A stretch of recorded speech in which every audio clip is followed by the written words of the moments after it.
Oke, kita lanjutkan. Selanjutnya ada entities. Entities itu kita definisikan, kan kita buat itu pas saat kita development aplikasi ya. Nah, di dalam entities itu dia ada atribut dan relasi gitu. Apa sih atribut dan relasi akan saya jelaskan di slide berikutnya. Nah, pertama kita coba mapping dulu ya ke database yang tradisional itu, entity ke database itu seperti apa mappingannya. Nah, kalau di OutSystem itu kan dia mengenal istilah atribut. Kalau di database tradisional, kita biasa kenal dengan istilah kolom lah. Misal ada kolom nama, kolom email, kolom alamat, seperti itu gitu. Kalau ID itu dia sebagai primary key di database tradisional. Dan ada reference attribute dia sebagai foreign key.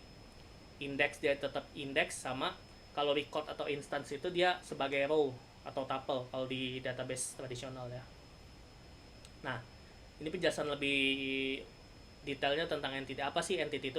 Jadi entity itu adalah suatu elemen yang mengizinkan kita untuk menyimpan dan mengakses informasi yang kita butuhkan untuk aplikasi kita. Singkatnya tadi ya, sebuah entity itu kalau mungkin teman-teman bingung, anggaplah itu suatu table gitu kalau di database tradisional gitu.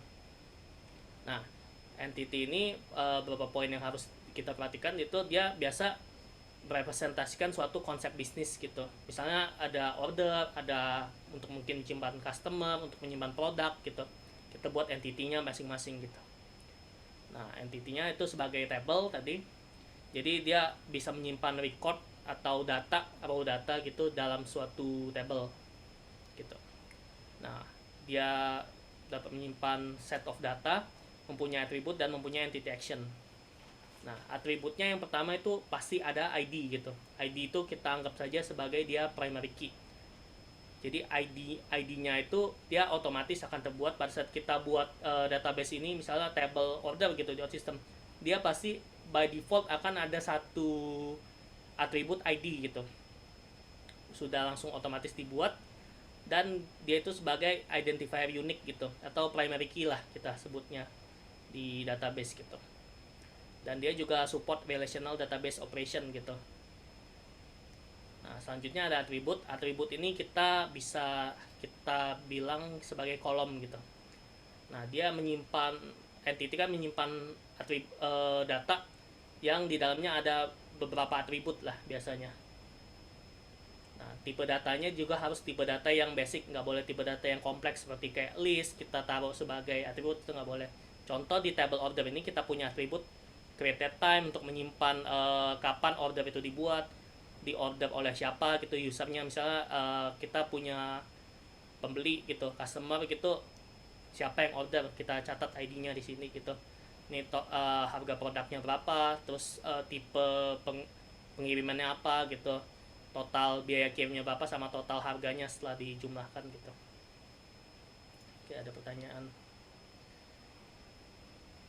User masuk ke transactional, tapi kebanyakan ketika kita membuat data master, user masuk ke master.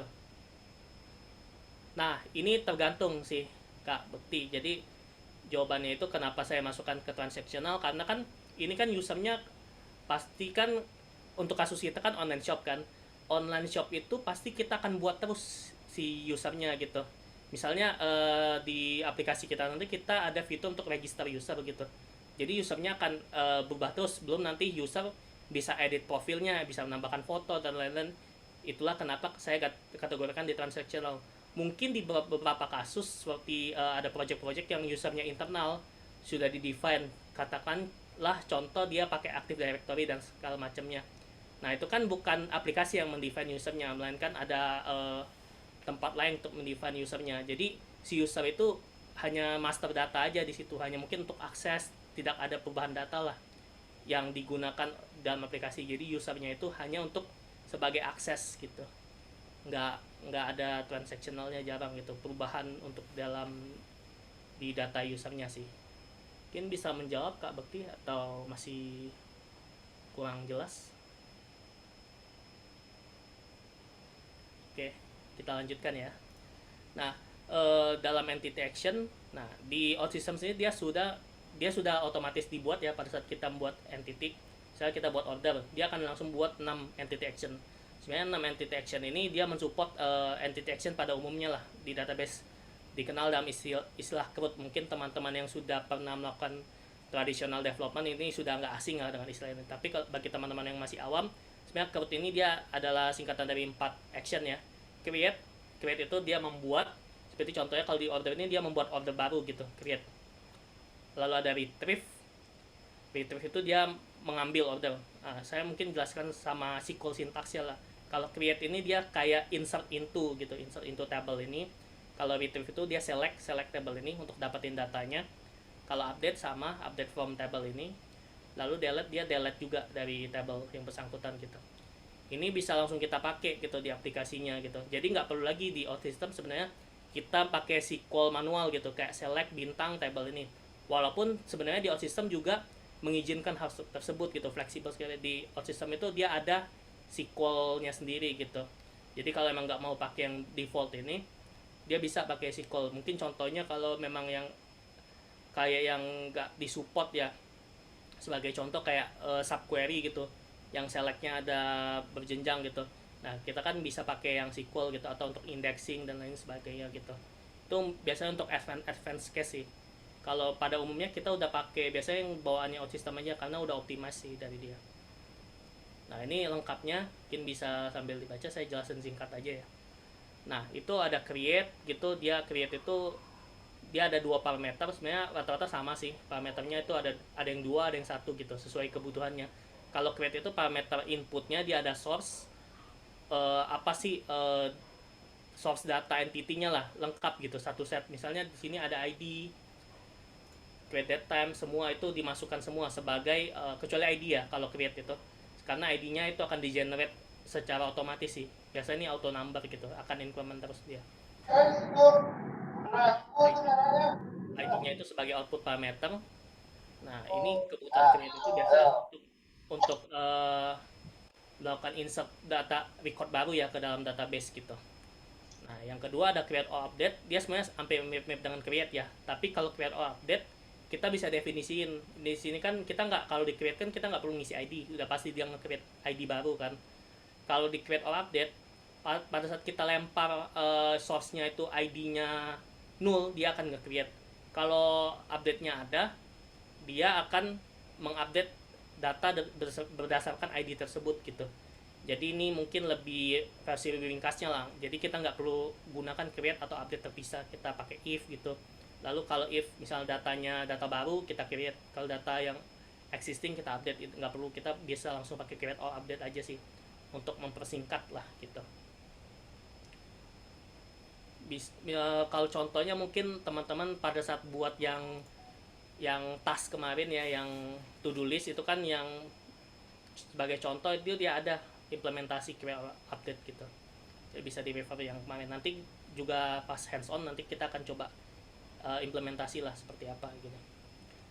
Nah ada update, kalau update itu hanya source aja input parameternya, dia untuk update record aja sih di database. Misalnya perubahan, contoh di sini kita update misalnya, kalau di order sih jarang ya update ya, dia create order baru biasanya. Contoh misalnya kita kembali ke sini ya, produk lah, misalnya produk kita mau update harganya misalnya. Nah kita hanya masukin value price yang baru aja gitu, lalu kita pakai action yang update tadi gitu. Kalau get sama get for update ini dia untuk dapetin data, retrieve data, kayak select lah gitu. Kalau get ini kita ambil datanya, lalu kita masukin ID-nya berapa yang mau diambil, kayak select bintang from table where ID-nya berapa gitu. Lalu dia akan mengembalikan recordnya gitu. Kalau get for update biasa digunakannya itu kita get dulu datanya, dan di bawahnya itu biasa ada transaction, dia jadi holding transactionnya dulu. Pas kita update atau kita create baru di commit sama dia, atau kita update di commit lah datanya baru sama dia. Ini biasa dua ini jarang ya kita pakai ya, karena nanti di OutSystem ada fitur agregat sendiri sih untuk dapetin datanya. Mungkin pada saat kita belajar UI development baru bakal ketahuan gimana untuk cara pakai ini ya. Cuma ini dua kan jarang sih dipakai. Nah kalau delete sama kayak delete data biasa, kita perlu masukin ID lalu record yang mengandung ID tersebut akan di delete sih. Ini untuk entity action. Terus selanjutnya ada static entity. Static entity itu apa? Static entity itu jadi entity, tapi entity-nya itu sudah kita define dulu listnya. Kayak kalau kita ibaratkan itu ya kayak constant data lah atau enumerasi gitu. Jadi misal kita punya entities, sebagai contoh, kita punya entity kategori kan saya jadiin static gitu. Jadi ini kita harus definisiin dulu kategorinya ada apa aja gitu, atau mungkin priority atau status gitu. Contoh priority high, medium, low gitu. Nah itu kan biasa jarang berubah kan, atau biasa kita gunakan di drop down gitu pada aplikasi. Nah itu kita biasa gunakan data static entity ini untuk data yang kita bisa definisikan dulu datanya itu apa. Sebagai contoh lain kayak gender gitu, gender kan misalnya laki-laki dan wanita gitu, kita bikin static entitiesnya aja gitu. Jadi kita nggak perlu bikin entity satu gitu terus user isi pakai free text gitu. Ini biasa dipakai untuk drop down nanti misalnya tapi drop downnya yang sudah ketahuan value nya gitu. Kalau misalnya kayak drop down tadi contoh ada kota atau provinsi, itu kita nggak bisa pakai static entity kecuali kita mau masukin satu-satu di sini value-nya. Dan ini tuh nggak bisa diedit dari aplikasi, harus dari di development. Pada saat development kita baru bisa edit ini gitu.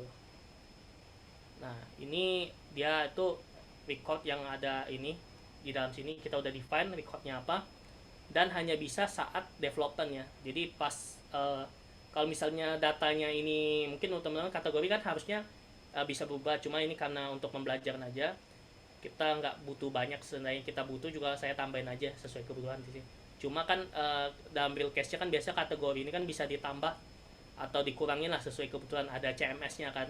Nah ini jangan dibuat static entity kalau emang nggak mau cuma bisa di development aja, bikin aja satu entity baru khusus kategori ini gitu. Itu untuk static entities. Lalu atributnya ada apa aja? By default itu dia ada 4 atribut ini ya, ID, label, order, dan is active gitu. Jadi ID-nya sama kayak tadi, ID itu berfungsi sebagai primary key-nya dari entity ini. Jadi pas kita get drop down-nya misalnya ID terus ini 1, ID gadget 2, ID laptop 3 gitu. Label tuh untuk label yang muncul. Kalau kita taruh di database kan kita nggak bisa kayak kita kasih spasi atau nama label yang berbeda gitu. Jadi label ini untuk yang muncul gitu di drop down-nya apa gitu. Kalau order tuh urutan, nanti biasa kita pakai di agregat nih untuk nentuin urutan. Bisa aja kan ID sama ordernya beda gitu. Kalau is active sama kita pakai di agregat. Misalnya contoh kita udah definisin nih record, tapi ternyata yang laptop udah nggak kepake lagi nih. Nah daripada kita hapus si laptopnya, sedangkan kan bisa aja ada data lama yang masih pakai kan, otomatis itu bakal error kan di datanya. Jadi daripada kita hapus di sini, kita bikin aja is active-nya itu nggak ada. Kayak mungkin di traditional programming kita kenal is active ini buat soft delete fungsinya kalau memang udah nggak kepake lagi datanya gitu. Nah yang atribut ini bisa tetap diganti ya, yang nggak bisa di maksudnya yang kalau static entities ini dia hanya bisa diganti saat ini yang recordnya aja. Kalau atributnya itu bisa diganti sesuai dengan kebutuhan, jadi nggak saklek 4 ini aja gitu. Misalnya kita butuh apa, misalnya kategori ada warna gitu, kita tambahin aja gitu, nanti kita isi gitu. Itu bisa seperti itu. Nah atribut yang lain bisa di ini juga sih, ditambahkan sesuai dengan kebutuhan ini. Nah kita lanjut ke entity relationship gitu. Apa itu entity relationship? Entity relationship ya sederhananya relasi ya antar table gitu. Mungkin kalau yang sudah pernah melakukan development atau modeling dengan tradisional programming itu nggak asing lah dengan istilah entity relationship ini. Ada 3 jenis sih yang paling umum gitu, one to one, one to many, dan many to many. Nah biasa one to one ini digunakan sebagai entity extension gitu, untuk perpanjangan lah. Sebagai contoh ini user dan user detail, dia itu sebenarnya ID-nya sama nih. Di sini user ID-nya misal ID-nya 1, di sini juga 1 gitu. User detail ID-nya karena dia mengambil ID yang sama gitu dengan ini. Nah use case-nya biasa untuk perpanjangan gini. Karena apa? Nah ini kalau kita lihat ya isi-isinya user dan user detail. Ada beberapa data kadang kita perlu get data user. Contoh user ID kita perlu get. Kita cuma butuh kayak nama sama username. Kadang kayak picture, kayak address kita kan nggak butuh nih data-data perpanjangan ini untuk detailnya gitu. Kalau kita get semua, select misalnya contoh user ini ada 20 kolom lah, banyak banget gitu. Nah, itu akan berat sih pas kita fetching datanya di depan gitu. Akan lama lah ngaruh ke performance gitu. Apalagi yang picture ini wajib banget dipisah sih. Kalau misalnya kalian bikin user table, tapi ada yang kayak binary data yang gede, contoh picture gitu. Itu wajib dipisah sih, dibikin extension seperti ini. Karena pas kita agregat belum tentu kita butuh picture-nya, kecuali mungkin di screen user profile misalnya. Di user profile oke, kita baru butuh nih, kita baru join dua table ini. Kalau kita nggak butuh ya better ya dipisah sih ini, karena akan berat ini. Itulah kenapa ada extension ini one to one biasanya. Nah, kalau yang paling umum biasa ditemui itu one to many gitu, biasa disebut juga master detail gitu. Nah, contohnya ini kategori dan produk kan. Nah, satu satu kategori ini kan bisa dipakai di banyak produk. Contoh tadi gadget. Misalnya gadget ada produk HP Samsung, iPhone gitu, Xiaomi gitu. Nah, itu kita bisa masukin nih di sini. Misalnya produk kategori ID-nya yang gadget 2 gitu. Nah, itu kan di sini gitu. Jadi kita pakai yang one to many gini relasinya. Kalau lihat di sini relasinya dia di satu kategori bisa dipakai di banyak produk. Ini many produknya. Tuh. Nah, di sini biasa ada satu atribut yang namanya kategori ID yang berfungsi sebagai foreign key. Jadi ID yang ada di sini dia itu sebenarnya ID yang dari kategori sini dia. Selanjutnya itu ada many to many. Itu biasa kita sebut junction ya, atau penghubung gitu. Nah, contoh kita anggaplah ini belum ada gitu. Ada table, produk, dan order. Nah, banyak produk bisa juga ada banyak order kan, nggak hanya satu produk bisa banyak order, tapi satu order juga bisa banyak produk kan gitu. Nah, gimana cara kita gabungnya? Nah, nggak bisa kita misalnya contoh di produk kita kasih order ID, terus di order kita kasih produk ID, dia nggak akan nyambung, akan cyclic malah jatuhnya. Nah, cara kita menghubungkan ini, kita pakailah satu junction, kita bikin satu table lagi namanya misal produk order gitu, yang di dalamnya ada dua foreign key yang mengarah ke masing-masing table yang parentnya gitu. Misalnya produk order dia ada produk ID, ada order ID gitu. Lalu ada mungkin satu atribut lagi quantity. Nah, ini mungkin use case-nya mungkin kalau teman-teman yang masih bingung seperti ini mungkin contohnya. Misalnya ada satu produk saya beli, misalnya contoh ada dalam sebuah order itu saya beli produk A dan B gitu misalnya. Lalu ada lagi yang lain, user lain juga beli produk A gitu. Nah, ini kan bingung nih, si order yang ini tuh produk produk A ini dibeli sama order yang mana? Kan ada dua order yang membeli si produk A kan, produk order 1 dan order 2 kan. Nah, ini jadi di order 1 nanti dia isinya itu informasi produk dan ordernya. Lalu di produk order dia akan ngisi nih ID 1, produk ID-nya produk ID si A tadi kan. Order ID 1, lalu produk ID B, order ID 2 gitu. Lalu untuk order yang orang yang lain gitu, dia akan ngisi ID 3, produk ID-nya A, order ID-nya 2 gitu. Jadi ini sebagai penghubungnya gitu, junction-nya. Oke, ini untuk entity relationship. Mungkin kalau teman-teman ada yang bingung bisa langsung ditanyakan aja ya. Nah, kalau terus ini ada entity delete rule gini. Nah, ini kalau ada relationship-nya, maka dia ada delete rule juga. Kalau one to one ini biasa jarang sih, karena kan dia extension kan. Cuma kalau untuk yang many to many sama one to many lah paling banyak use case-nya ini. Dia ada 3 delete rule: protect, delete, dan ignore. Bedanya apa? Kalau protect, dia itu misalnya contoh kita ada 3 produk nih yang pakai kategori ID 1. Misalnya kategori ID gadget kita pakai di produk gitu. Nah, kategori si gadget itu kita nggak bisa delete sampai si produk yang ini yang produk kategori ID-nya gadget kita hapus dulu semua di produk. Jadi yang 3 ini kita hapus dulu baru kita bisa delete si kategori ini. Ini yang protect, yang ini defaultnya ini. Jadi ini kan anggapnya parentnya ini childnya gitu. Si childnya harus kosong semua dulu baru si parentnya bisa kita delete datanya. Kalau kita nggak gitu dia akan error gitu. Nah, kalau yang delete itu seperti kalau di tradisional tuh cascade sih. Cascade itu jadi misal contoh tadi ada kategori gadget, kategori ID 1 gadget. Nah, dipakai di 3 produk nih. Tahu-tahu yang si gadget tadi kehapus. Otomatis yang produk akan langsung dihapus 3-3-nya itu langsung hilang, ikut. Jadi ini biasa kepake tuh cascade itu biasa kalau terlalu banyak nih childnya nih. Misalnya dari sini terus dia ada childnya lagi, daripada kita pusing harus delete dari yang paling bawah dulu kan, child yang paling bawah kita delete aja parentnya langsung kehapus semua gitu, tanpa kita bikin broken nih si relasinya ini, karena masih aman kan langsung kehapus di dua-duanya kan. Cuma kadang-kadang kan kalau use case seperti itu kan kadang kita nggak sengaja ke delete atau ke delete semua data yang bersangkutan kan. Nah, ada yang ketiga, use case ketiga itu ignore. Tapi ini jarang dipakai sih teman-teman. Ini karena ini agak bahaya, mungkin use case tertentu aja yang pakai ignore gitu. Ignore ini kalau kita delete, contohnya yang gadget tadi kan. Kalau protect kan kalau kita delete dia nggak bisa kan. Kalau misalnya ada produk yang masih pakai kategori tersebut, misalnya ada 3 produk yang pakai di sini. Kalau ignore dia bisa.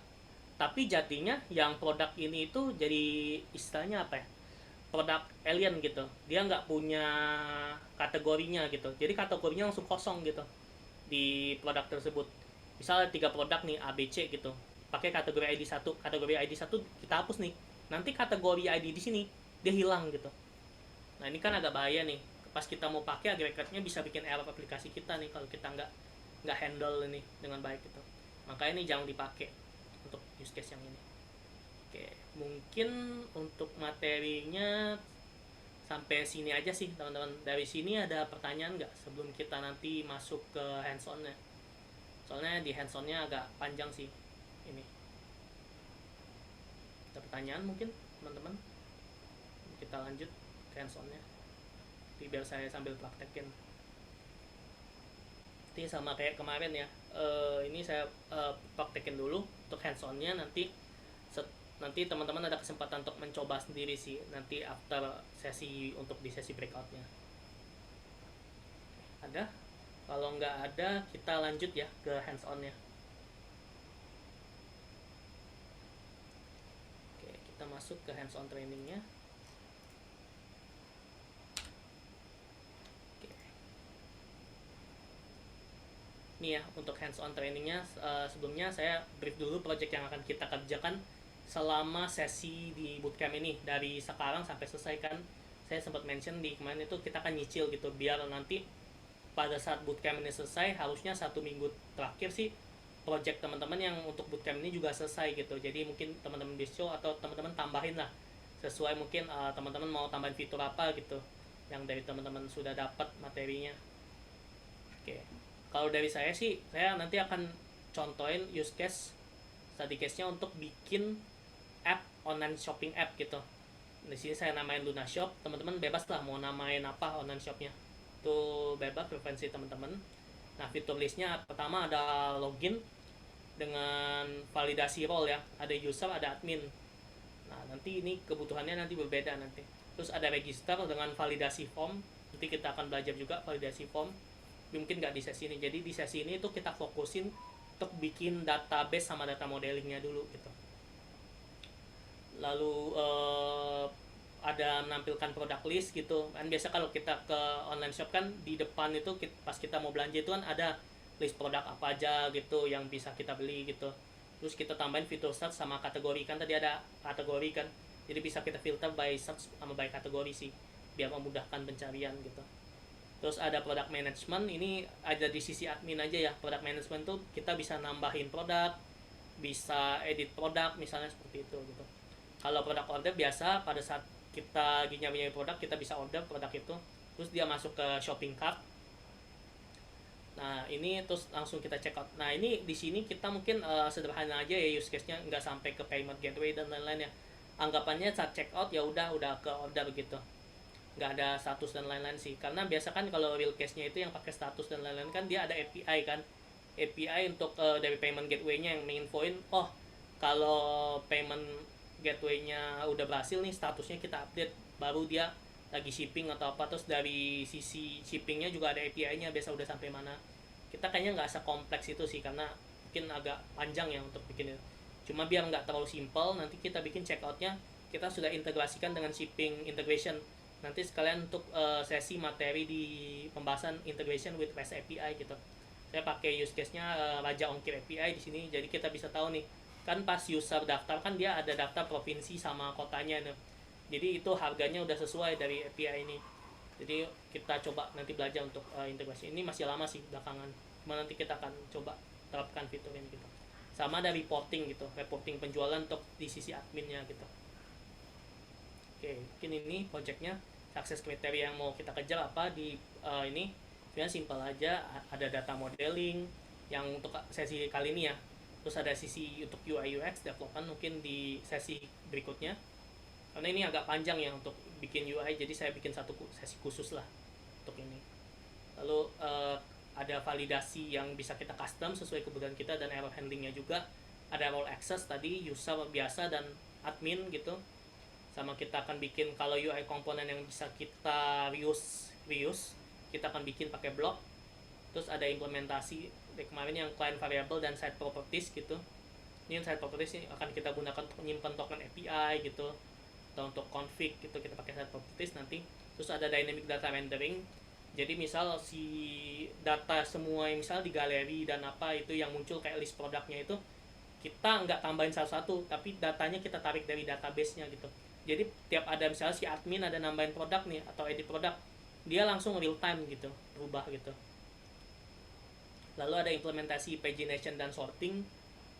Misalnya datanya di reportnya si admin udah 100 data nih, nggak mungkin kita fetching 100 data karena berat itu langsung tampil 100 data. Mungkin per page kita akan terapin 10 data per page gitu per halamannya, dan ada sortingnya juga gitu untuk memudahkan kebutuhan gitu. Lalu ada implementasi yang tadi ya, integrasi yang pengirimannya. Untuk biaya ongkos kirimnya itu kita coba kita pakai API untuk ngitungnya. Mungkin yang awal-awal kita hardcode dulu berapa misalnya per kilonya itu, karena di table produknya saya ada tambahin beratnya gitu. Cuma nanti di akhir ketika kita sudah belajar masuk ke materi yang integrasi, nanti kita akan coba ubah itu sesuai. Jadi misalnya si customer tinggal di mana gitu, di Makassar atau di Papua yang jauh gitu, pasti ongkirnya lebih mahal gitu. Ini mungkin di agak terakhir sih. Oke, kita langsung coba aja ya. Saya akan sambil contohin ya. Ini mungkin teman-teman perhatiin dulu aja, nanti ada sesinya sendiri sih untuk ini breakout. Nah, ini saya udah bikinin step by stepnya, jadi teman-teman tinggal contohin sih. Tapi biar nggak bingung, nanti kita akan ikutin aja sih ini. Oke, pertama jadi untuk membuat data modeling kita bikin dulu reactive web app-nya. Di sini bisa ke teman-teman bisa ke new application. Kayak mirip-mirip yang introduction kemarin lah, tapi ini kita udah bikin langsung buat projectnya nanti. Ini app ini akan dipakai terus ya teman-teman sampai mungkin di akhir sesi bootcamp ini gitu. Oke, kita masuk ke yang ini pakai yang from scratch saya. Kita akan bikin dari nol dia. Nah, ini namanya itu untuk yang data modeling ini nanti kita akan bikin dua aplikasi sih. Aplikasi utama dan aplikasi services. Jadi untuk kayak nyimpen database terus usable element, kita pakai yang aplikasi services ini gitu. Misalnya namanya Luna Shop spasi services gitu. Terus deskripsinya kasih aja misal service yang digunakan untuk aplikasi shop misalnya gitu. Ini nggak wajib diisi ya teman-teman, cuma biasanya untuk memudahkan aja sih. Biasanya udah lama teman-teman bikin, oh kebutuhan aplikasi ini buat apa gitu, biar tahu aja. Terus ini temanya silakan pilih teman-teman yang suka warnanya apa untuk tema aplikasinya. Ini bisa diganti juga sih nanti belakangan, atau bisa upload icon. Misal teman-teman udah ada icon nih, bisa juga pakai. Nah, sini saya sudah sediakan. Kalau teman-teman mau pakai yang lain nggak masalah, atau mau pakai yang dari saya nanti saya kasih juga sih untuk ini bebas aja. Jadi ini saya coba pakai dulu ini ya. Nah, dia berubah kayak gini. Langsung kita create app aja. Step 3, tunggu dulu dia create.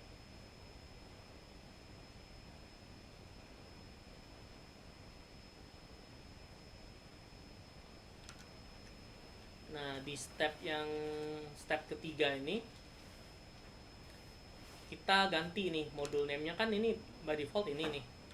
Nah, kita ganti modul name-nya jadi modul name application-nya si Luna Shop ini. Services-nya biarin aja, nggak usah pakai. Kita underscore CS. CS ini apa? CS itu core services. Jadi ada beberapa sih teman-teman naming convention. Nanti misalnya contoh kita mau bikin reusable block, dia namanya cewek of widget gitu. Nanti ini ada beberapa sih naming convention ini di sistem gitu. Ini biar standar aja, standarnya. Jadi kalau misalnya ini kan dipakai untuk data modeling database ya, biasa kita pakai underscore cs gitu. Nah, modul type-nya diganti aja ini yang service gitu, karena kan kita nggak butuh interface, nggak butuh yang lain-lain.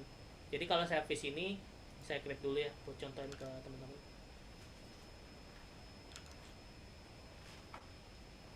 Nah, di elemennya dia nggak punya tab interface. Kalau kemarin kan di main application kayak reactive web gitu, dia ada kan tab yang interface ini buat bikin UI segala macam kan. Di sini nggak ada. Khusus ini buat modul untuk handle database aja gitu kita bikinnya.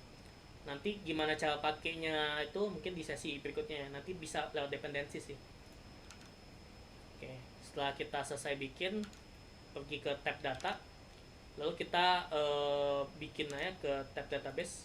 Kita bikin masternya dulu ya teman-teman. Pertama kan kategori ini, ada entity yang namanya kategori.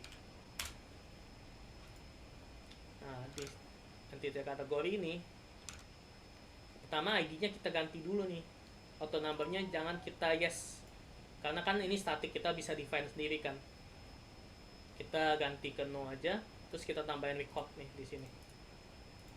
Jadi kita bisa tentuin nih ID-nya. Misal teman-teman punya nih ID khusus nih untuk produk nih atau apa misalnya. Nah, itu bisa diganti sih. Kalau kita pakai auto number kan dia increment tuh. Nah, itu better diganti sih ini, karena ada kebutuhan khusus gitu. Kita add dia 3 nih. Ada toys, gadget sama laptop kan. Kita add dulu aja nih.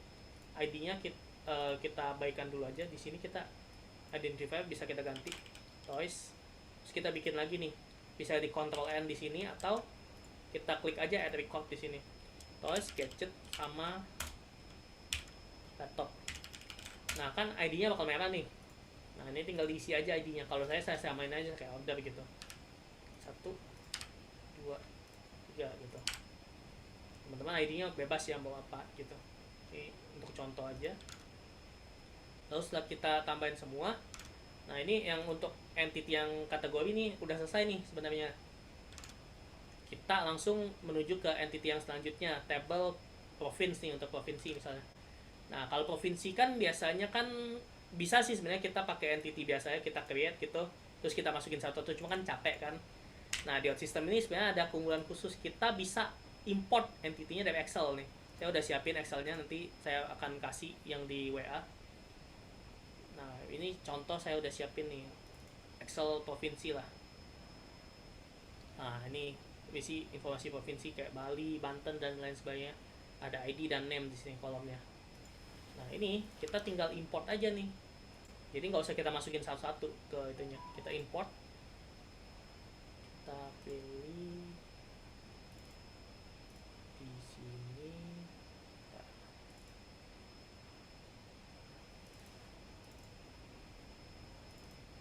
Nih province dulu ya awal.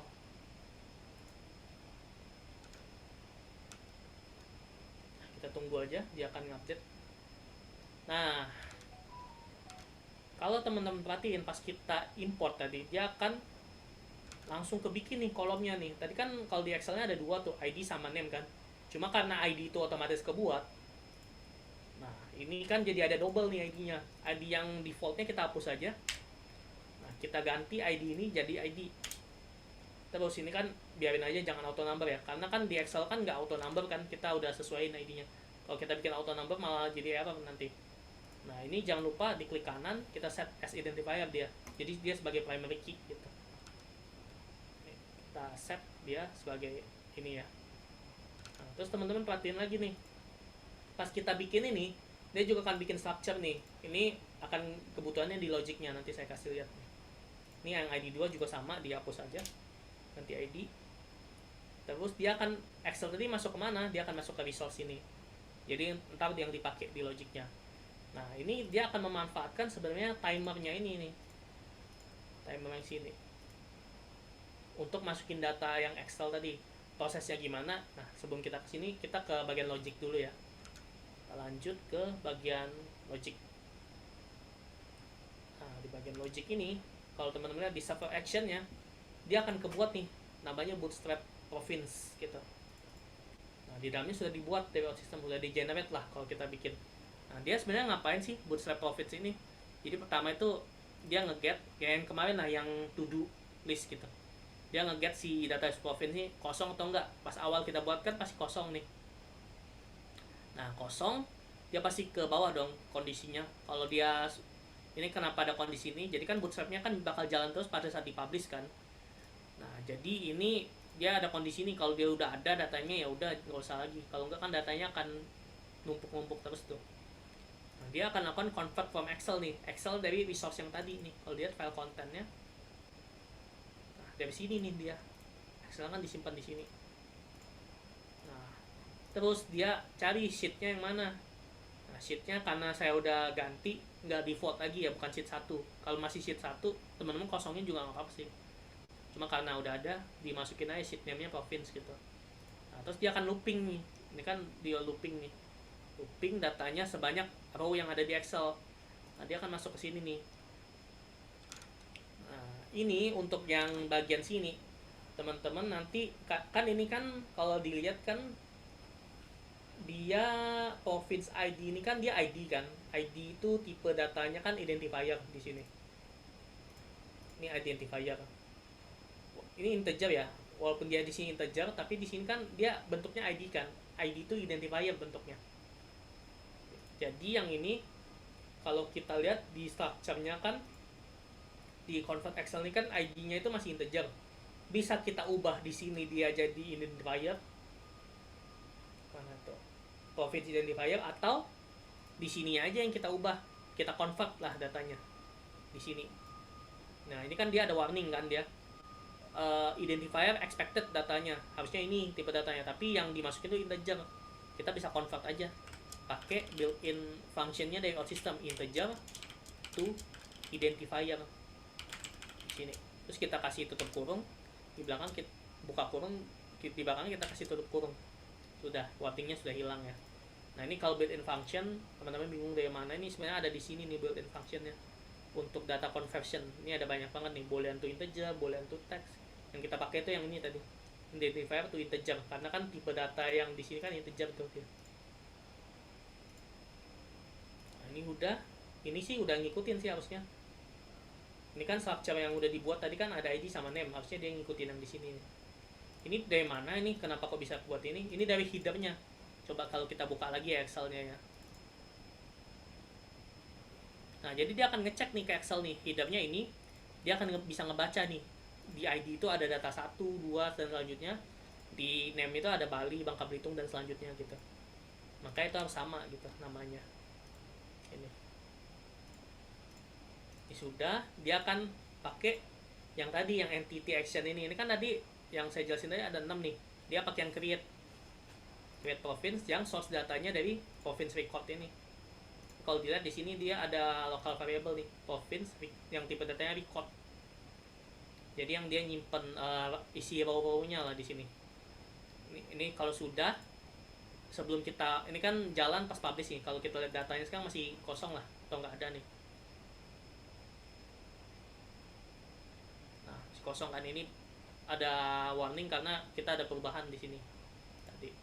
Nah, ini kita lihat dia tuh ngejalanin ini. Jadi kalau kita nggak pakai timers kan, timers ini kalau teman-teman ingat kemarin saya ada mention, timer ini kan kerjanya itu kayak scheduler kan. Ini kan kalau kita nggak jalanin dia pakai timer, dia itu nggak akan jalan sebelum mungkin kita di UI-nya nanti bikin button, lalu kita pencet buttonnya untuk ngejalanin ini. Tapi kan ribet kan, padahal cuma buat insert data doang. Kenapa nggak kita bikin timer aja yang dia jalan pada saat kita publish. Nih schedule-nya kan bisa kita atur mau daily.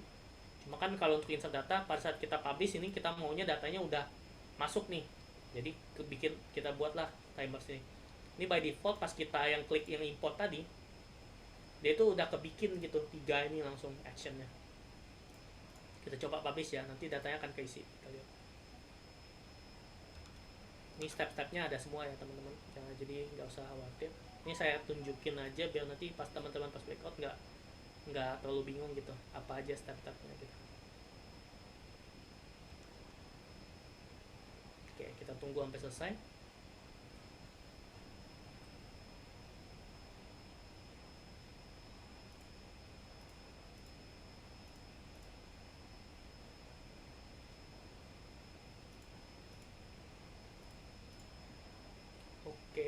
selesai ya. Ini kita coba buka dulu yang lain, kita bisa buka lagi yang ini. Kita tunggu sebentar, ini agak banyak soalnya. Nah, kita bisa lihat kan kebuat semua dia sesuai yang ada di Excel. Kita coba cek lagi Excelnya, balik ke bagian province. Nah, buat semua ya teman-teman ya. Lihat ini kenapa sampai 31, karena ini keterangket ya, jadi biar dia nggak view data yang banyak banget sih. Cuma pas kalau kita di aplikasi kita mau sampai 50 dia bisa sih. Ini pas view-nya aja gitu, kita mastiin aja, oh kalau udah kayak gini sih udah pasti ke ini. Atau mungkin kalau teman-teman penasaran beneran sampai tadi berapa 34 ya, kita filter aja coba. Kita lihat yang ID-nya yang di atas 30.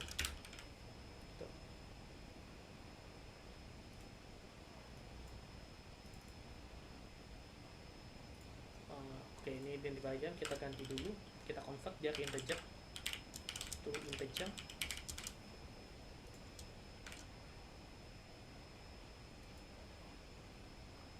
Nah, masuk semua ya sampai 34 ya teman-teman. Ini buat pastiin aja sih, kita nggak pernah melakukan filter di sini sih, karena ini kan database masternya lah kita bisa bilang. Biasa itu yang kan kita filter itu di agregatnya, nanti kita hapus aja. Oke, yang province sudah selesai nih. Nah, selanjutnya ngapain? Selanjutnya itu sama, kita repeat aja step yang tadi untuk yang sekarang yang city dan produk nih. Nah, yang city kita bikin juga nih, kita import juga. Jadi data-data master dulu kita importin dulu. Sebenarnya produk ini jatuhnya walaupun data transaksional, cuma kan untuk kebutuhan kita nanti, daripada kita upload satu persatu nih produknya kan capek kan, entry satu persatu. Mending kalau udah ada bikin aja Excelnya gitu buat contoh.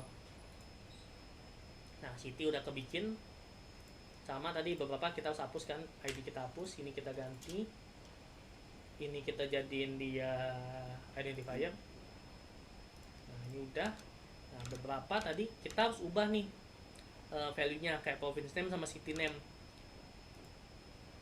Takutnya kita kan nggak cukup kan intinya. Misalnya kedepannya kita mau update lagi, sebenarnya dia system tuh udah ngitungin sih ini cukup atau enggak, cuma untuk jaga-jaga biasa kan nama kan agak panjang, kita jadiin aja, kita ubah 100 gitu. City name kita ubah juga 100 buat precaution aja ke depannya. Jadi kita pas ngerancang database nih, kita harus mikir juga teman-teman ke depannya itu atribut ini kira-kira cukup nggak gitu untuk ini. Oh ya, ada satu yang kelupaan, province ID itu ini saya lupa tambahin ya. Jadi saya edit dulu sebelum saya kasih ke teman-teman. Province ID itu harusnya kita ubah dia jadi province identifier, biar nanti dia jadi sebagai foreign key yang di sini. Jadi ada hubungannya antara city dan province nanti. Sisanya sih aman, bisa kita pakai teks aja. Sama postal code deh. Bisa edit juga yang di situ. Kita ubah aja ke teks dia. Kenapa kita ubah ke teks? Kan biasa postal code itu kan kode pos ya. Kalau kita integer takutnya ada kode pos yang gini dia. Integer walaupun aman sampai 2 miliar kan. Tapi kalau integer nih, dia depannya value-nya kosong misalnya. Kode posnya anggaplah, saya nggak tahu ada nggak ya kode pos yang kayak 02142. Dia itu kosongnya nggak akan masuk. Dia akan masuk 2142 karena kan dianggap angka gitu. Makanya kalau kayak nomor HP, kode pos yang rentan ada prefixnya gitu, mending pakai teks sih, lebih aman. Lainnya nggak masalah sih, mau ganti teman-teman ganti 5 atau 50 nggak masalah. Di sini jangan terlalu mikir pemborosan sih, karena kan sebenarnya nggak terlalu banyak sih. Ini our system menganjurkan by default 50 karena masih kecil sih hitungannya. Tapi teman-teman kalau mau spesifik banget nih, mau hemat nih, mau ganti 5 nggak masalah sih sebenarnya. Kalau masih sekedar 50, 100 dianggapnya kan masih kecil datanya, karena kebutuhan memori sekarang kan. Kalau dulu kan kita ngerancang database harus kita hitung benar-benar nih, oh ini berapa nih, 5 ya 5 gitu. Kalau sekarang lebih dikit nggak apa-apa, asal jangan ditaruh gede banget, misalnya teks 9999 kan nggak butuh kan sepanjang itu kan, bisa 50 aja gitu cukup. Atau mau taruh 5 juga nggak apa-apa sih. Nah, ini balik lagi Excel city-nya nih ganti, province ID, province name, type, city name. ini nggak perlu ada yang ganti lagi. Lalu balik ke di sini ya, di sini sama ya logiknya itu, dia akan bikin timer juga di sini. Paling yang perlu diganti bagian sini teman-teman, ini kan ada beberapa yang pokoknya yang kuning-kuning inilah pasti akan ada warning kan dia. Nah ini yang perlu diganti, tinggal tambahin aja sih sebenarnya integer to identifier depannya, integer to identifier sama. Kalau capek ini copy aja gitu, ini tinggal tambahin di sini, terus kasih m. Nah, selesai. Untuk dua ini kita publish, kita cek lagi mastiin harusnya nggak ada yang perlu diganti lagi, apa bisa aja. Satu lagi nanti untuk produk ya,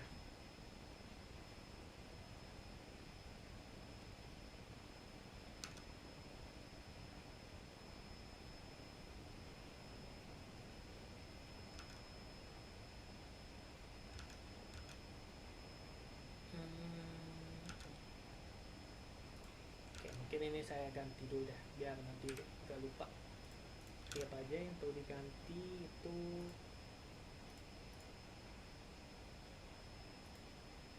postal code dan province ID ya.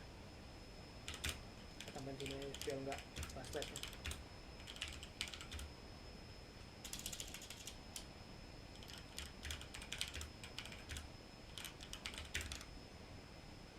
Text province ID ini deh, province ID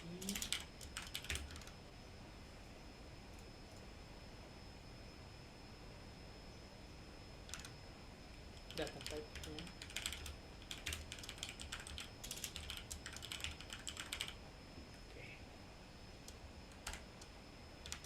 Oke, kita coba cek, harusnya dia udah masuk di sini.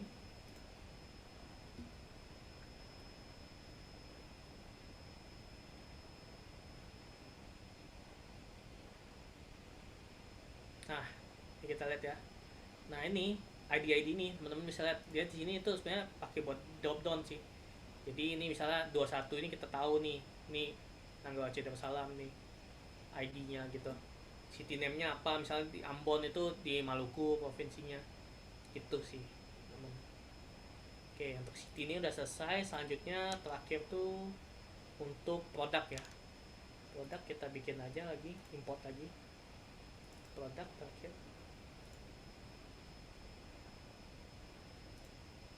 Sama ini ID-nya kita hapus, yang ini kita ganti, ini kita set identifier. Nah, terus kita harus ganti nama ya, nama lengthnya udah 100 memang, karena mungkin udah dihitung ada Excel yang namanya panjang gitu nama produknya, jadi udah langsung diganti 100. Nah deskripsi itu udah dihitung sebenarnya 15 cukup, cuma kan takutnya kalau begitu user input kan deskripsi kadang agak panjang kan, kita tambahin lah 1000 atau 999 gitu biar bisa lebih panjang lah deskripsi. Biasa kan deskripsi produk ini panjang gitu. Price itu integer, kita ganti aja sebenarnya di sini ke, kita kasih ke currency biar itu nandain aja dia itu untuk uang ya. Currency weight-nya itu integer, biarin aja, nanti kita masukin ini dalam gram ya. Stok juga integer biarin aja, karena kan nggak mungkin ada kita punya stok barang lebih dari 2 miliar gitu, jadi integer aja gitu.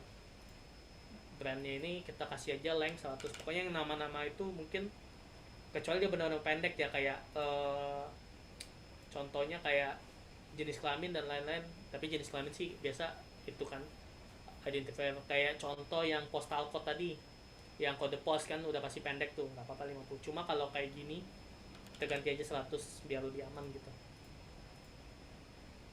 Sama kategori ini nanti ini diganti jadi kategori identifier, karena kan kita ngambilnya dari sini nanti kategorinya. Harusnya sudah sih ini. Nama, deskripsi sama. Nama, deskripsi, price.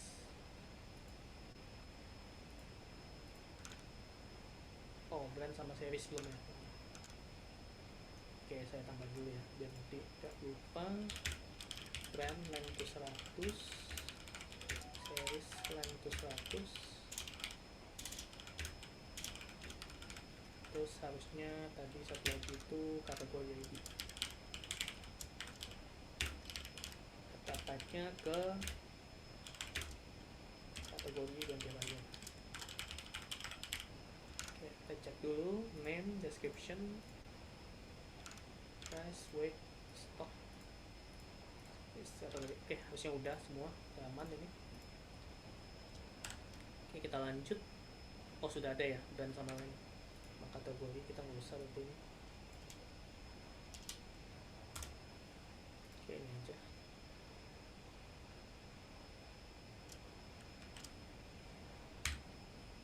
Ada series ke 100. Terus kita cek lagi. Oke, tadi di bagian Excel product ini ID 2 kita ganti aja ID 1. Terus di bagian logic ya, di bootstrap product ini di bagian sini aja sih yang perlu diganti. Terusnya ini aja, integer to identifier sama yang kategori ya.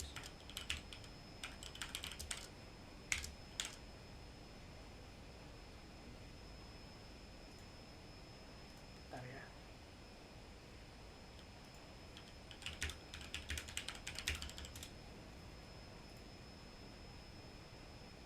Kita balik lagi ke sini. Ini 1 sama yang bawah. Itu identifier. Oke. Ini harusnya sudah semua ya ini. Kita cek lagi, harusnya sudah. Ini kita publish.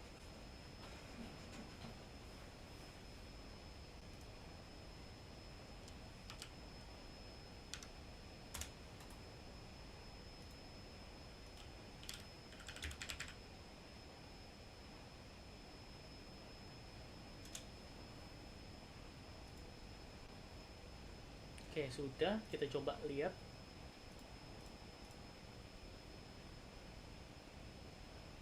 Di bagian produk.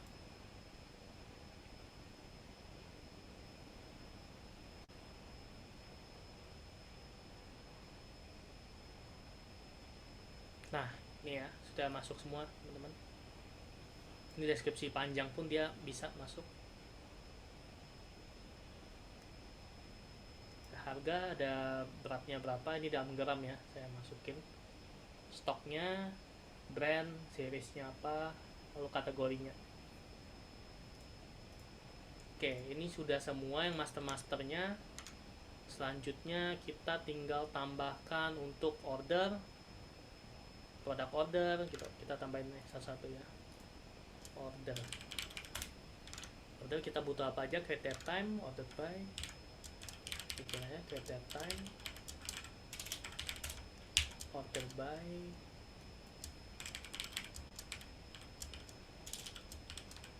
tipe datanya baru kita sesuaiin ya. Kita bikin dulu kolom-kolomnya. Kalau produk price, produk price itu harusnya ada shipping type, shipping cost,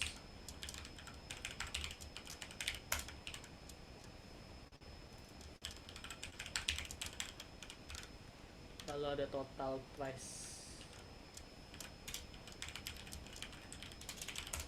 Kita cek apakah masih ada, habis ya. Oke, kita sesuaikan tipe datanya, create that time ID itu nggak, biarin aja ya. Kalau khusus yang transaksional teman-teman nggak perlu diganti nih, ini biarin aja is auto numbernya gitu, biar dia nanti nggak terus 1, 2, 3, 4 gitu. Kalau kita nggak ini kan kita harus masukin nih ID berapa gitu, bingung nanti. Oke, that time udah benar, that time kita cek ya, harusnya ordered by ini masih salah ya, tipe datanya harusnya user ID, product price itu currency, shipping type itu text ya. Ini nggak perlu panjang-panjang ya, shipping type itu kan biasa kayak JE gitu apa gitu, nggak usah panjang-panjang sih. Shipping cost itu, nah ini harusnya bukan teks nih, ini harusnya kita bikin aja currency juga karena harga dia. Price nya sama, ini currency juga. Oke, lanjut ke produk order ya, untuk junctionnya antara produk sama order.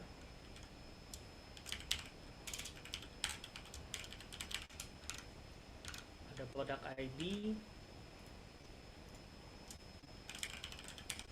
terus ada order ID nya juga. Nah, ini yang kalau teman perhatian langsung kebuat ya dia. Terus dia library-nya udah protect, ini nggak usah kita ubah untuk ini. Sama quantity. Jadi itu kenapa ada quantity sini? Kalau teman-teman perhatiin kan kalau kita mesen produk kan, terus order kan. Nah, kita pengen tahu nih produksi misalnya produk apa nih? HP nih misalnya iPhone. Kita beli berapa gitu. Makanya kenapa ada quantity-nya kita simpan di sini, bukan di ordernya, bukan tuh. Kalau kita simpan quantity-nya di order ini kan udah jadi satu bundling nih. Misal kita beli 3 barang nih dalam satu order, nggak bisa kita taruh di sini quantity-nya.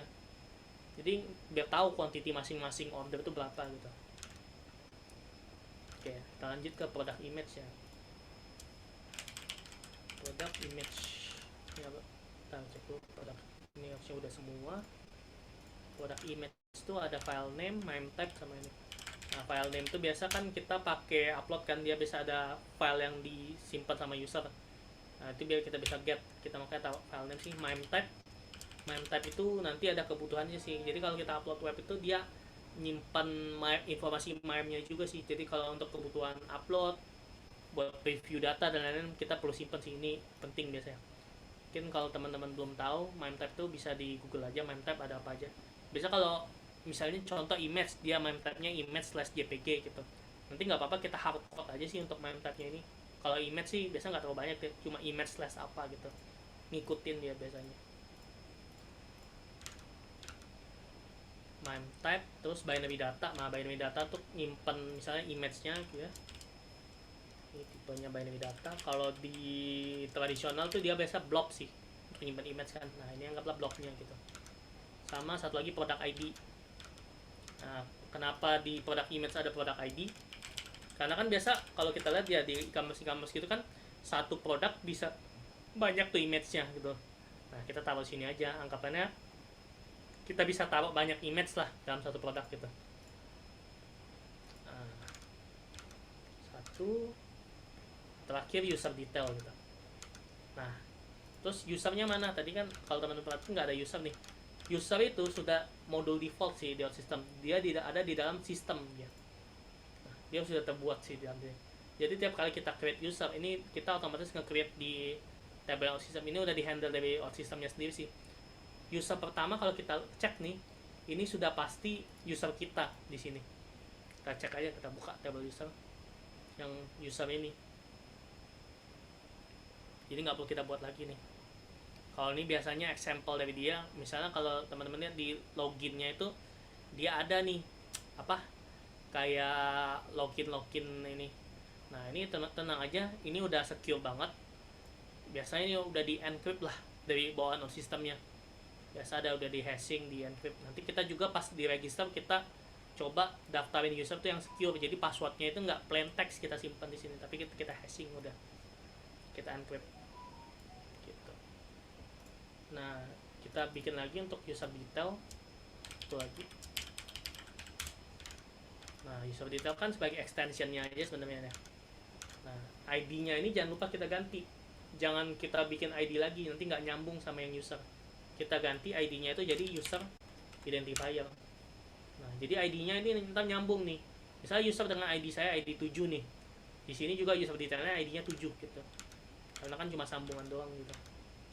Terus kita perlu kolom apa? Address. Kita langsung aja biar cepat. Address, province ID, city ID sama picture ya. Oke. Province ID sama city ID ini entah buat kebutuhan API-nya sih, biar kita bisa ngitung ongkos kirimnya. Karena di API, nah yang province sama city itu saya masukin itu master datanya dari API-nya itu, biar nanti sesuai, jadi bisa langsung kita hitung berapa ongkos kirimnya. Ada province ID sama city ID. Ntar ini bentuknya drop down sih jatuhnya. Sama picture nanti ya. Picture ini binary data, city, province, address, ID. Udah, harusnya teksnya kita ganti ke 255. Gak usah panjang-panjang lah, untuk teks mungkin 500 lah kalau mungkin teman-teman kurang. Sebenarnya 255 juga udah cukup sih. Kayaknya nggak ada alamat yang sampai panjang banget gitu. Ini harusnya sudah semua ya. Ini kalau sudah, mungkin kalau ini kan kita udah banyak ganti ya, teman-teman takut hilang kerjanya, kita bisa publish lagi sih. Ini mau publish tuh mau berapa kali juga nggak masalah sih. Takut nge-crash atau apa kan, terus belum kesimpan kan. Jadi pokoknya kalau dia udah kita publish nih aman kan, dia sistemnya kan cloud kan base nya. Jadi kalau udah kita publish udah pasti kesimpan sih. Jadi mau ntar crash, mau mati lampu atau segala macem, takutnya kan nggak siap. Biasa sih ada recovery-nya ya dari sistem, cuma takut berhubung ini aja sih, ada kendala, biasanya publish aja gitu. Cepat juga kok publishnya, nggak butuh waktu lama gitu. Jadi mau sering-sering publish ya nggak apa-apa sih teman-teman. Nah kalau sudah kebuat semua, kita nanti bikin wrappernya. Kan ini kan kita bikinnya di modul yang berbeda. Nanti aplikasi yang Luna Shop ini kita akan bikin satu aplikasi lagi. Jadi kan biar kita bisa dependensi modul ini, kita set dia itu public propertiesnya. Nah, kita pilih aja semua, nggak perlu satu-satu sih, kan mau satu-satu juga bisa. Kalau mau cepat kita pilih semua, tahan shift, klik, pilih yes aja, udah public semua nih. Nah expose with only ini, jadi datanya itu hanya bisa diganti di modul ini. Artinya action yang kayak gini harus cuma bisa pakai modul ini. Nah terus gimana dong kalau mau kita pakai di modul yang lainnya? Kita harus bikin server actionnya, wrappernya, karena server action ini bisa kita publikin. Kalau teman-teman ada properties publiknya, tapi kalau yang ini dia nggak bisa dipublik nih. Sebenarnya ini bisa aja kalau mau ini di public nih, yang 6 action ini kita tinggal expose with only-nya jadi no, tapi secara security itu nggak disarankan. Kalau teman-teman baca kan set to yes, expose entity protecting-nya, jadi yang bisa apa ya, mengoverride atau menulis menggunakan action 6 ini cuma di modul ini aja gitu. Kalau di modul consumernya, contoh kita bikin ini, kita kerja dalam tim lah, ada tim yang khusus untuk database dan lain-lain. Nah itu nanti kalau modul yang misalnya modul aplikasinya cuma boleh akses dan nge-write aja nih ke table ini, tapi dia nggak boleh nge-delete gitu contohnya, kita kasih wrappernya ini aja gitu, create aja gitu, create sama update misalnya. Jadi untuk keamanan sih itu kenapa kita nggak kasih dia expose with only-nya no. Kalau no kan di modul lain pun bisa langsung pakai nih. Kalau kemarin kan kita use case-nya satu modul tuh, emang bisa langsung dipakai sih. Cuma biasa kalau project yang real kayak gini, dia biasa modulnya terpisah nih. Jadi kayak microservices gitu teman-teman. Kalau biasa kan aplikasi kalau di satu tempat mau monolith kan nggak bagus, maintenance-nya susah gitu. Jadi ini kayak modul-modul kecil gitu, database sendiri, untuk logic sendiri nanti, untuk aplikasi sendiri gitu. Nah ini sudah, berarti kan tadi kan seperti yang saya mention nggak bisa dipakai nih. Kita lantas harus bikin wrappernya nih. Cara bikin wrappernya gimana? Kita bikin di logic tab nih. Tapi sebelumnya yang ini biar rapi, kita bikin folder dulu deh. Yang bootstrap, jadi kita jadiin satu nih, bootstrap. Ini kita drag aja ke sini. Nah, terus kita bikin lagi table satu lagi wrapper. Nah, kalau teman-teman mau lebih rapi lagi bisa tambah deskripsi sini. Nanti kalau teman-teman udah kerja sebagai assistant developer atau dalam tim nih, ini kalau bisa wajib sih untuk public entity, biar nanti nggak lupa gitu, atau tim kita yang nanti bantuin sudah tahu sih fungsinya buat apa. Karena buat belajar ya, biar nggak terlalu makan waktu ya, karena bikin wrappernya aja udah banyak banget sih. Jadi kita abaikan aja nggak apa-apa, kan juga nggak terlalu banyak kan ini. Nah ini kita create folder wrapper. Kita pertama untuk contoh kita bikin action dulu. Nah ini kan ada 6 nih, gak usah pakai semua sih sebenarnya. Kayak yang tadi saya sempat bilang contoh di yang order nih, daripada kita bikin create satu, update satu, kenapa kita nggak pakai aja yang ini. Nah kalau dua ini kan jarang dipakai nih, nanti bisa pakai agregat soalnya itu nggak ada masalah, kita nggak usah bikin. Kan kita bikin jadi create sama delete nya aja gitu. Jadi kita bisa bikin untuk create update nya dulu ya. Kita contohin create or update order, kasih wrapper di sini. Nah ini sudah. Yang ini kita buka nih yang di sini ordernya, yang file update-nya kita buka, kita copy nih input parameter sama outputnya biar bisa dilempar ke sini. Nah udah ke copy, tinggal masuk aja teman-teman ke sini. Nah sebenarnya kalau kita mau buat shell manual pun bisa, kita run server action, terus kita cari nih create or update. Tapi kan kalau kayak terus kita cari yang ini, jangan yang ini ya, kalau ini kan action dia sendiri kan. Pilih yang ini nih, get all update order mana, jauh nih, oh ini. Nah kalau dia kan kayak gini lama, belum nyarinya lagi, belum apa. Layout system sebenarnya dia udah ada AI assist development lah, mirip kalau teman-teman pernah pakai kayak GitHub Copilot gitu dia. Jadi kalau kita tambahin nih buat bantu kita nih, jadi ada suggestionnya gitu dia. Kita create ini, dia langsung suggestion lagi bawahnya, mau ngeluarin ID-nya kan. Nah itu keluarin ID-nya, terus kita tinggal ambil ID-nya dari yang ini gitu. Jadi biar bisa mempercepat lah itu suggestion yang tadi. Nah ini udah kebikin satu nih, ini sebenarnya udah selesai teman-teman, udah kebuat nih satu. Nah ulangin lagi step yang tadi untuk paper ini, kan banyak banget nih. Kayak kita coba bikin satu lagi lah dengan cara kayak tadi. Saya mungkin nanti akan jelasin cara mungkin agak lebih cepat lah bisa bikinnya. Mungkin selanjutnya kan bikin product order kan. Nah kalau cara manualnya kan kayak gini nih, bikin lagi,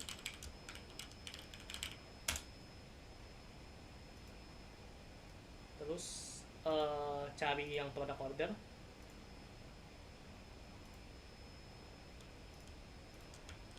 nah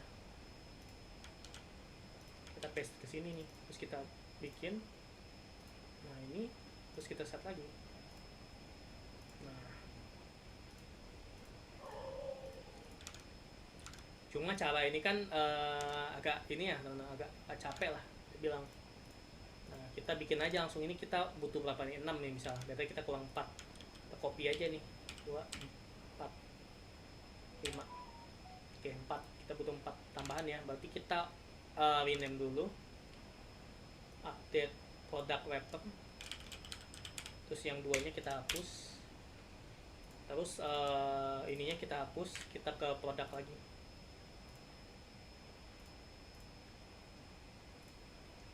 Mau pilih yang ini atau ini sama aja ya teman-teman, yang penting create gitu, karena parameternya kebetulan sama.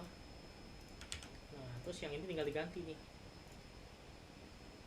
di dalam action ini diganti yang, atau daripada kayak tadi kan capek nih nyari, kita tinggal samain aja sih. Ini kan create or update product, ini bisa kita ketik aja sebenarnya. Nah ini dia ada suggestionnya, tinggal diklik. Nah dia udah langsung hilang errornya karena udah sama. ID-nya sih udah nggak perlu disetting karena kan ini kita tadi langsung hapus, kita cut ke sini. Cuma kalau teman-teman pusing pakai cara ini, nggak masalah, pakai cara satu-satu aja sih yang kayak tadi kalau belum kebiasa. Ini saya buat mempercepat aja sih biar nggak terlalu lama. Tuh. Ini produk. Oh kurang satu ya tadi, produk image belum ya. Create update produk image. Datang. Ini produk image-nya diganti. Ini emang agak lama sih teman-teman untuk siapin ini, makanya di awal tuh biasa kita ada buat preparation dulu kalau dalam ngerjain project, buat nyiapin ini semua, integrasi lah istilahnya. Nah ini tinggal kita ganti aja produk image. Udah ini sebenarnya kalau udah gak biasa udah simple sih itu, gak terlalu gimana banget. This product image itu produk udah, product order, user, ini tinggal user detail sama user ya. Kita ganti aja sini user detail. Ini 4-nya kita hapus, ini kita hapus. User detail pakai yang create juga nggak masalah sih, sama aja dia. Nah ini tinggal diganti jadi user detail. Oke udah selesai, cuma itu aja sih yang diganti. Terus satu lagi terakhir user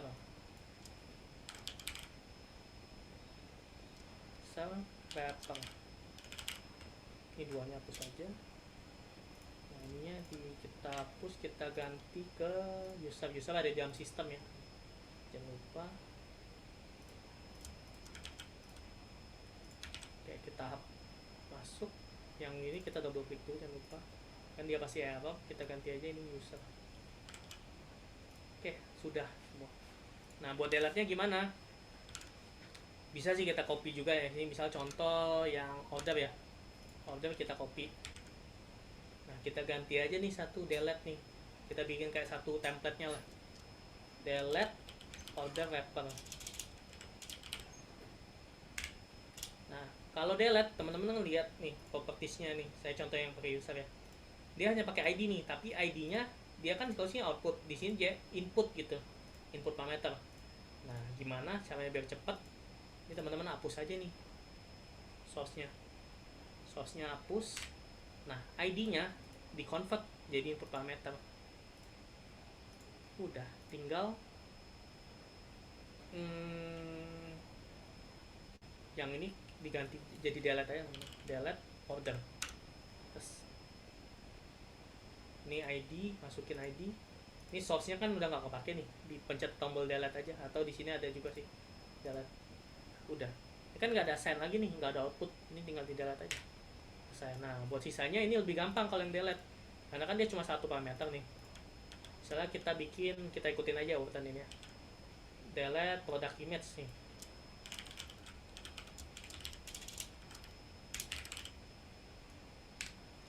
Nah, daripada kita bolak-balik kayak gini, kalau buat delete kan bisa aja kita cari product image nih. Terus delete, kita hapus, kita ubah nih satu. Nah, kalau dua kan agak pusing ya, ubah satu-satu kayak gini. Kalau cuma sisa delete kan cuma satu parameternya.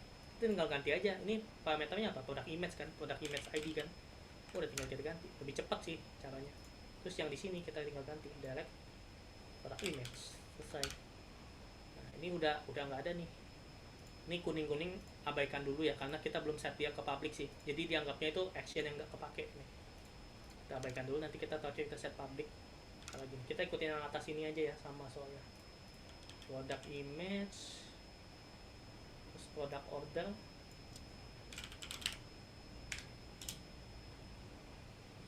Nah, sini juga kita ganti jadi product order ya. Ini pasti akan kuning, abaikan dulu aja. Di sini kita ganti product order. Selesai. Kita ganti lagi di apa? Order produk ya. Pakai aja yang ini, kita copy. Ini hapus. Ini hapus. Ini ganti jadi produk. ID sini juga di produk. Sudah. Terus kita tinggal butuh user detail dan user wrapper. Sini aja kita pakai namanya user detail.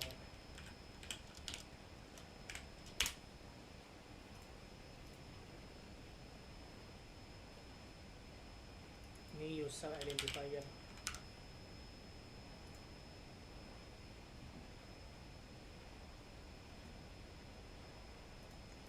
Terus terakhir itu harus ini user detail ya, lebih ubah. Dan ini juga delete-nya delete user detail.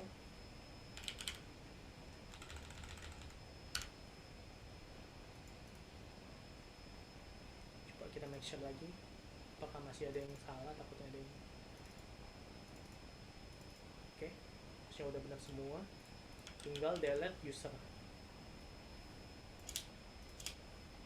Oke, terus yang ini diganti jadi user identifier. Nah, ini delete-nya jadi delete user nih.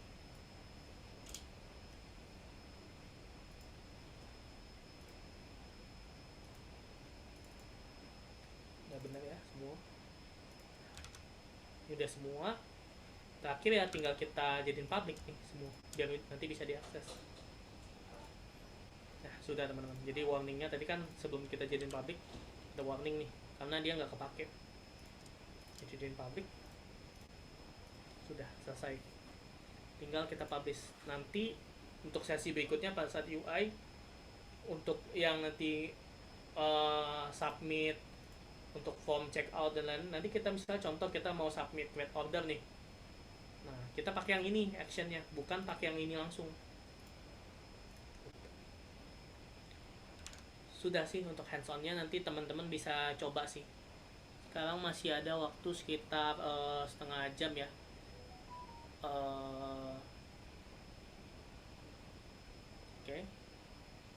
mungkin untuk Q&A section dulu ya. Ada yang mau ditanyakan nggak teman-teman sebelum kita masuk ke breakout?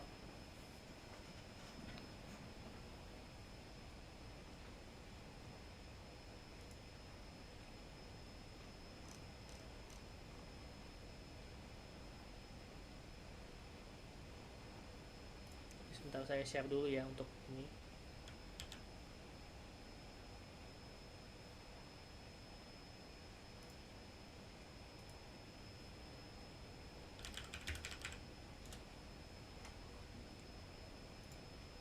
Saya share dulu untuk resource-nya yang nanti teman-teman bakal butuh. Itu dan nanti satu lagi itu yang hands on yang tadi ya. Saya cek dulu perubahannya udah di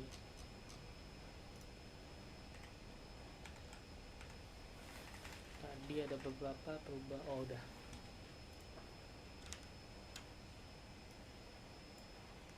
Oke, udah saya kasih di WA group ya, teman-teman bisa dicek.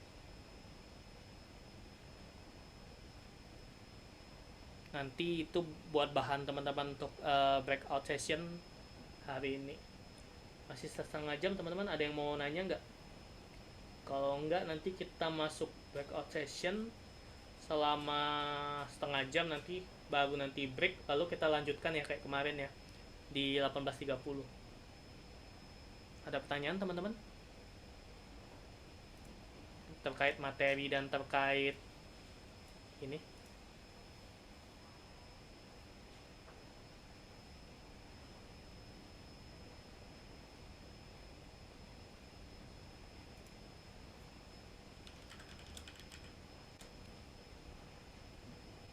Oke, kalau nggak ada, saya stop share dulu.